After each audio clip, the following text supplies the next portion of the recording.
Hi, it's me, Pam. We've been taught, sometimes without even realizing it, that before we step into something new, we're supposed to feel ready. Like there's some internal green light that finally turns on and says, okay, now you're qualified. Now you can go. But have you noticed that God rarely calls people who feel ready? He calls people who are willing. Think about it. Moses didn't feel ready. He told God, I'm not a good speaker.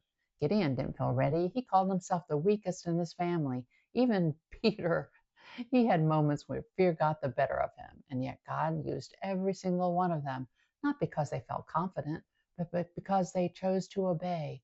That's a pattern we see all throughout Scripture. God doesn't wait for people to feel qualified. He qualifies those who trust him enough to move.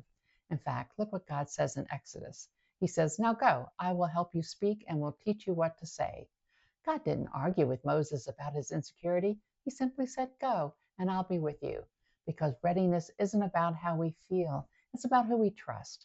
We tend to think readiness is internal, something we have to build up inside ourselves. But in God's kingdom, readiness is relational. It's about trusting that if He called us, He will equip us, that if He asks us to step out, He already accounted for everything we lack. He tells us in 2 Corinthians that His grace is sufficient for us. His power is made perfect in weakness. That changes everything because now our weakness isn't a disqualifier. It's actually the place where God's power shows up the most. So what if the thing you're waiting on, that feeling of being ready, isn't actually required?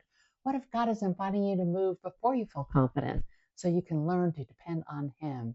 Because that's where growth happens, not in the waiting for perfect conditions, not in the over preparing or overthinking, but in obedience. So if there's something God has been nudging you toward, a conversation, a calling, a step of faith, and you've been holding back because you didn't feel ready, this is your reminder. You don't have to feel ready. You just have to trust the one who called you.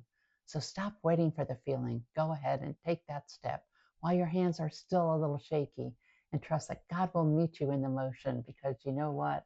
He always does. Until next time, bye.